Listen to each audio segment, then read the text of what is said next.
Reunião CELAC e União Europeia começa com uma série de posicionamentos polêmicos do Brasil, inclusive sobre a guerra entre Rússia e Ucrânia, e uma surpreendente reunião entre a vice-presidência da Venezuela e a oposição do país. Venezuela em vias democráticas? Vamos discutir aqui no vídeo. Notícias importantes também relacionadas à finalização do acordo de grãos, que permitiu que o país como a Ucrânia, que produz 15% dos grãos mundiais, pudesse vender os seus produtos e uma queda de 20% do preço dos alimentos, mas, ao mesmo tempo, um não respeito, segundo a Rússia, da parte ocidental nesse acordo. Turquia pode interferir nesse processo. E para finalizar, um ataque que aconteceu à ponte da Crimeia, muito possivelmente vindo dos ucranianos, pelo menos segundo a Rússia, faz com que a Rússia prometa uma resposta à altura novamente contra os ucranianos. Se vocês querem entender um pouco mais sobre esses assuntos, e muito mais também sobre geografia, geopolítica, atualidades, política, polêmicas, enfim, tudo para você se manter sempre bem atualizado, já se inscreve no canal, deixa seu like e compartilha esse vídeo, que eu, professor Ricardo, conto muito com a sua ajuda. Belezinha? Pessoal, só recado rapidinho aí para vocês. Galera, hoje todos os nossos dados, eles estão de fato no mundo virtual, vai. Se você pegar, por exemplo, notebook, celular, tudo tá, a segurança do seu trabalho, sua segurança pessoal, até mesmo a sua família tá em risco se alguém tiver acesso a esses dados. E sempre que você se conecta num Wi-Fi público, faz alguma transmissão de dados, a sua segurança está de fato em risco. E é pensando nisso, ainda mais eu, né, que tenho um mundo virtual, grande parte aí das informações da minha segurança, eu assinei o VPN do Surfshark, porque ele é um VPN que vai me garantir a criptografia dos dados de ponta até ponta, garantindo a segurança minha e também da minha família. Fora que, por exemplo, através de uma mudança constante do IP, ele esconde todos os meus rastros na internet. Fora outros benefícios mais, por exemplo, eu consigo alterar a minha geolocalização. Então, por exemplo, quero ver uma série do Netflix, que não saiu no Brasil, só saiu nos Estados Unidos, eu consigo me colocar como se eu estivesse em território americano. Quero fazer a compra de uma passagem, por exemplo. Existem preços mais altos e mais baixos, depende da sua localização. Quero ter acesso a uma oferta. Também o VPN te garante essa segurança. Então, pensando em todos esses benefícios e também, principalmente, na sua segurança, eu tô te oferecendo aqui, galera, o melhor VPN do Brasil, que é o do Surfshark, por um preço extremamente barato, usando o meu cupom aqui, ó, Ricardo. Você vai ter acesso a um desconto exclusivo e mais 3 meses de acesso gratuito para garantir a sua segurança e a segurança da sua família. Fora outros benefícios e serviços que eles têm também, como, por exemplo, tem o serviço de antivírus, também de páginas que não são seguras. Cara, recomendo bastante para vocês, tá? Chat ali 24 horas, responde rapidinho, tem e-mail também de contato. Eu não recomendaria se não fosse bem legal para vocês, tá bom? Então, link na descrição e aproveite esse descontaço exclusivo com o meu cupom aqui, ó, Ricardo. Belezinha? Para sua segurança e para a segurança da sua família. Bom, galera, então vamos lá, ó, bora pro vídeo. A gente teve aí umas notícias importantes acerca da cúpula entre CELAC, que conta aí com 33 países membros, América Latina, né, questão do Caribe ali também, e a União Europeia, são 60 membros ali no total. Pessoal, dentre outras questões, declarações, eu diria para vocês que essa reunião, ela não tinha um peso tão grande assim, porque é uma reunião muito rápida e com muitos países. Poxa, pouca coisa dá para ser negociada, falada, a não ser em pequenas reuniões bilaterais. E também na foto, como que vai sair e tal. Por exemplo, um dos pontos. Será que nessa resolução entre CELAC e União Europeia a gente vai ter uma condenação das atuações da Rússia? Com países como, por exemplo, o Brasil, países como a Argentina, algumas outras lideranças latino-americanas que não concordam que a Rússia seja a agressora, ou então nem que não seja agressora, mas que não mereça sanções, punições, enfim, pelos seus atos? Não existe uma uniformidade de pensamento na América Latina, na CELAC, como existe, por exemplo, na União Europeia, onde praticamente todos os países, exceto a Hungria ali, né, e alguns posicionamentos um pouco mais controversos, todos eles são favoráveis às sanções, às punições à Rússia. Então, uma organização muito grande, que dificulta, né, coisas importantes serem fechadas. Ah, professor, mas vai ter a negociação do acordo do Mercosul, União Europeia e tal. Não é uma reunião do Mercosul, que conta com 4 países, Brasil, Argentina, Paraguai e Uruguai, a Venezuela que está suspensa e a Bolívia que está em processo de adesão. Não é o acordo do Mercosul, é da CELAC, é muito maior do que isso. O Lula até falou, né, em roubar a cena no sábado, mas convenhamos que algumas reuniões bilaterais, né, pode acontecer, Lula, Ursula von der Leyen. O Brasil falou, por exemplo, que na sexta-feira ele finalizou a resposta que seria dada para a União Europeia, mas possivelmente a CELAC não será, né, a CELAC e a União Europeia não vai ser espaço para fazer esse debate. Mas mesmo assim, o Brasil ele deu algumas declarações importantes ali. Por exemplo, o Lula falou, né, sobre a prerrogativa de fechar um acordo Mercosul-União Europeia equilibrado, reforçou, galera, novamente a questão das compras governamentais, que é uma das coisas que está impedindo o acordo. São dois pontos, né? A União Europeia quer punições, sanções econômicas contra o Brasil ou contra o Mercosul, caso os membros não respeitem as questões ambientais e sociais de respeito de povos originários. E o Brasil e o Mercosul consideram que isso já é feito por outros organismos, como, por exemplo, o Acordo de Paris. Outro ponto importante está acerca das compras governamentais. Nesse acordo Mercosul-União Europeia, o Brasil, quando for comprar coisas para o Estado brasileiro, vai poder comprar também na União Europeia ou vai ficar só no mercado brasileiro? O Brasil quer só o mercado brasileiro. O Lula, galera, ele falou ali explicitamente que a questão de compras governamentais incentivarem o mercado interno brasileiro, a industrialização do Brasil, isso tem que ser primordial. O Brasil tem hoje 203 milhões de pessoas e precisa explorar o potencial desse mercado para reindustrializar o nosso país, segundo a visão do Lula. Pessoal, isso é uma medida bastante protecionista, né? Se de fato incentiva um pouco a industrialização do nosso país, pelo outro, também, quem tem um viés mais liberal, pode falar, pessoal, que tira a competitividade e talvez o brasileiro, né, o mesmo governo brasileiro, tenha acesso a menos produtos a um preço mais alto do que se fosse uma livre concorrência com o mundo inteiro. Tá? São pensamentos políticos diferentes. Falou também, galera, da questão do desmatamento, falando que o Brasil reduziu em 34% já em relação ao ano passado e que ele compromete que o Brasil vai ter um desmatamento zero até 2030. Então, novamente, reforçando que a gente não precisa de cláusulas, sanções, punições, caso não respeite um pouco essa pauta ambiental. Tá? Falou também, pessoal, de um processo de reindustrialização do país, como eu disse, mas uma reindustrialização verde. Falou, inclusive, que o Haddad tem um plano de transição ecológica, sem falar exatamente qual seria esse plano de transição ecológica, mas parte, segundo ele, de uma industrialização com viés de respeito às pautas ambientais. E falou também sobre a guerra. Criticou muito os gastos com a guerra, né, e as sanções, segundo ele, que só penaliza os vulneráveis. E falou que até o momento o mundo gastou aproximadamente 2,3 trilhões de dólares na guerra, quando isso poderia ser revertido para benefícios sociais, programas sociais, distribuição de renda, programas de moradia e outros aspectos sociais importantes sem ser a guerra. Pessoal, não falo mal nem da Rússia, nem da União Europeia, nem dos Estados Unidos publicamente, mas foi uma indireta, né, bem indireta inclusive, para todos os lados desse conflito, criticando os gastos militares em detrimento de outras ajudas, como até mesmo as pautas ambientais que poderiam ser feitas, tá? Mas, excetuando esse caráter do Brasil, né, que, galera, convenhamos, são declarações importantes, mas meio que já era esperado que fossem ser feitas, eu diria que tivemos uma notícia surpreendente. A vice-presidência da Venezuela estava ali representada na reunião da CELAC e conseguiu intermediar uma relação, pessoal, um acordo, uma reunião bilateral com lideranças da oposição. Lembrando que a Venezuela, ela tinha se aproximado até, galera, comecinho desse ano, né, de um viés um pouco mais democrático, com a intermediação, inclusive, do Obrador Lopes, presidente do México, com a Chevron voltando a fazer investimentos na Venezuela, com a França, por exemplo, de Macron, convidando o Nicolás Maduro para também reuniões bilaterais para visitas oficiais, entende? Então a Venezuela estava caminhando para um caráter mais democrático, porém, a gente teve há 3 semanas atrás, a Maria Corina, que é uma das principais líderes da oposição, sendo impedida de concorrer como candidata opositora. Ela que está liderando as prévias da oposição na Venezuela. Cara, se a Venezuela vai deixar ela concorrer ou não, possivelmente não, pelo menos a justiça, cara, reiterou que ela está afastada pelos próximos anos porque ela apoiou o governo, segundo a Venezuela, ilegítimo do Juan Guaidó e também as sanções dos Estados Unidos, tá? Ela tem, galera, como principais propostas de política econômica medidas de austeridade, ou seja, controle de gastos públicos e aumento da arrecadação de impostos, um ajuste fiscal e também a privatização de empresas importantes, como até mesmo a PDVSA, que é a principal estatal de petróleo da Venezuela, tá?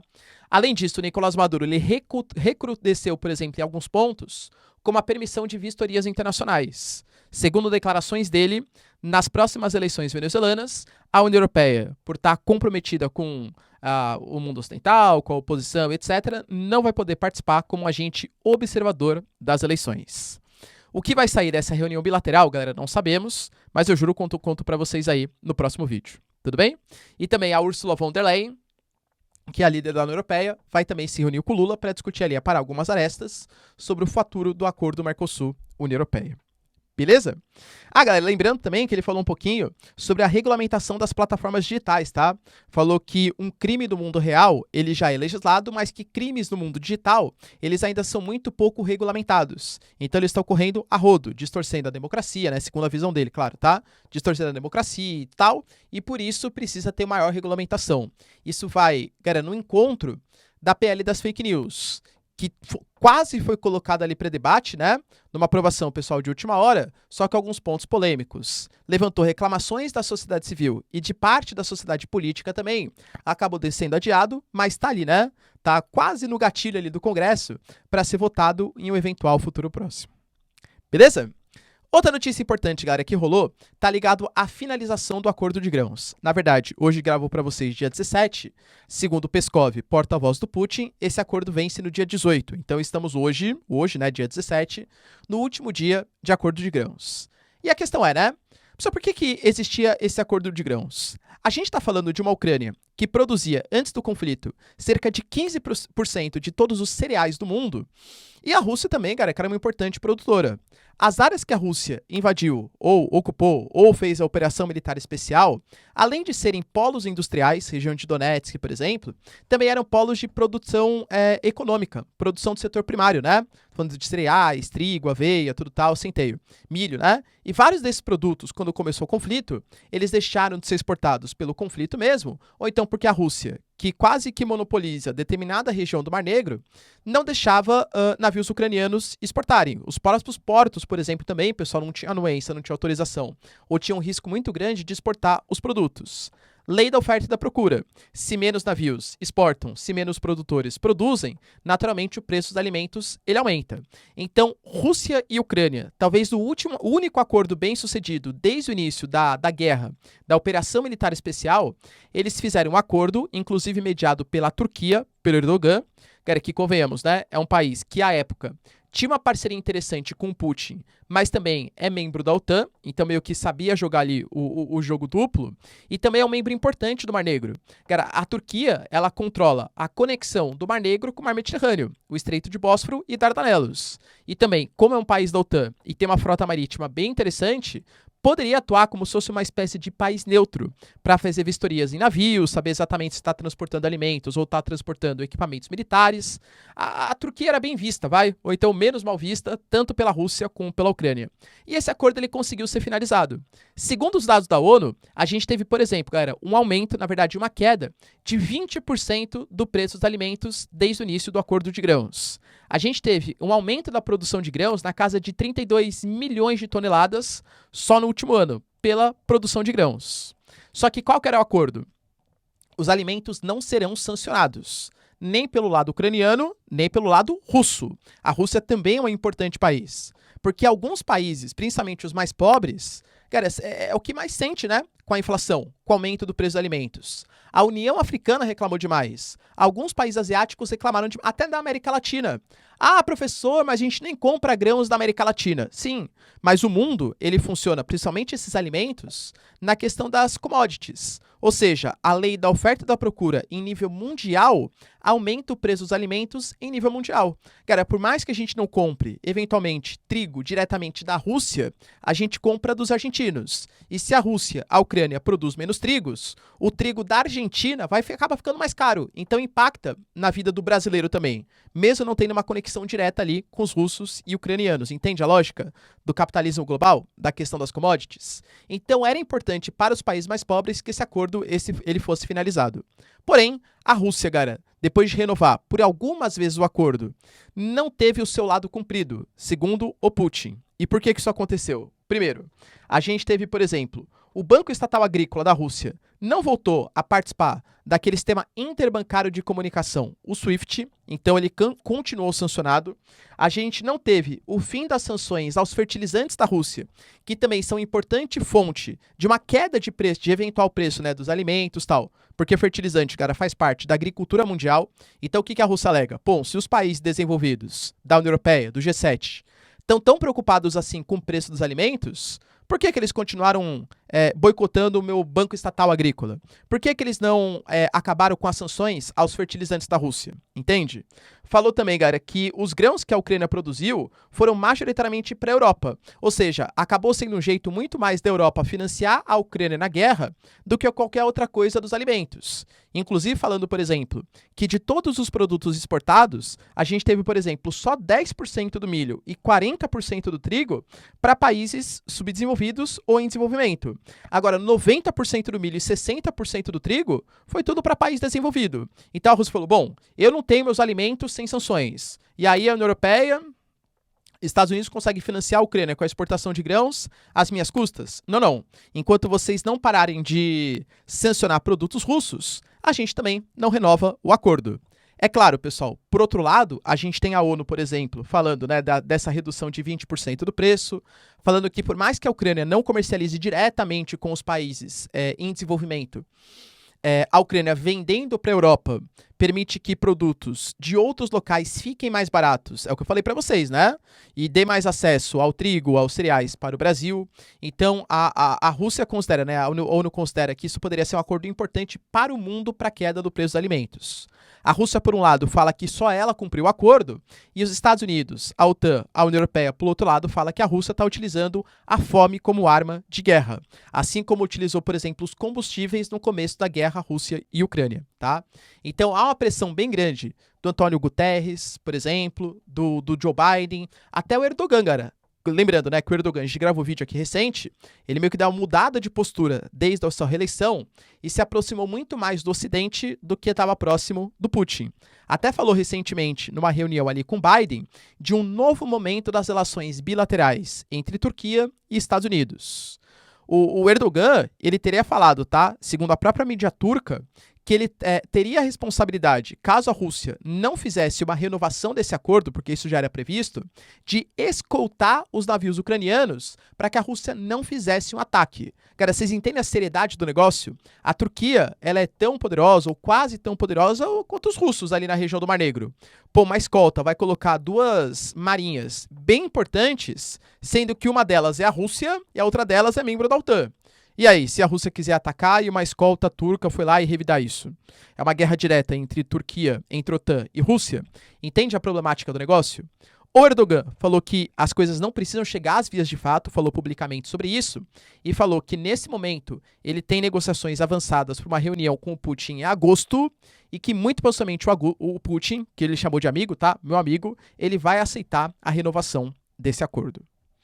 Vamos ver, né, se as palavras doces do Erdogan continuam convencendo o Putin, mesmo com tantas declarações pró-Ocidente como foram feitas aí nas últimas semanas.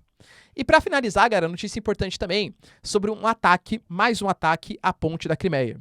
Eu tô falando, pessoal, de mais um ataque, né, que foi feito só no último ano. Segundo o Putin, esse ataque causou mortes, inclusive, tá? 2 pessoas morreram.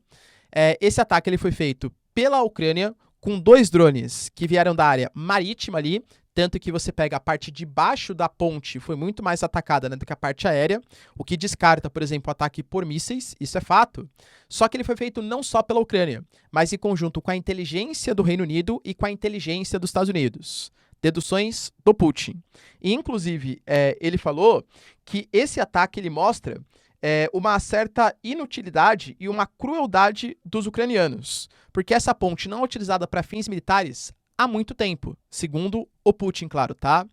Essa ponte que foi atacada, pessoal, a gente está falando da ponte de Kerch, e eu diria que ela é muito estratégica por 2 pontos. Primeiro porque ela é um símbolo de uma conquista, né?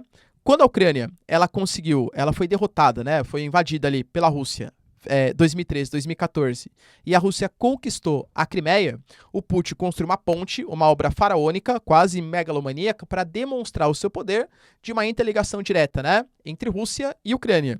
Fora que é o caminho mais curto de Rostov, que é um importante ponto militar da Rússia, ao território da Crimeia, e até mesmo a Kherson e outras posições ali mais próximas do sul da Ucrânia. Então é estratégico tanto do ponto de vista militar, como do ponto de vista simbólico também, né? Dessa conquista, dessa força do Putin. O ataque ele ataca muito essas 2 posições de logística e de simbologia.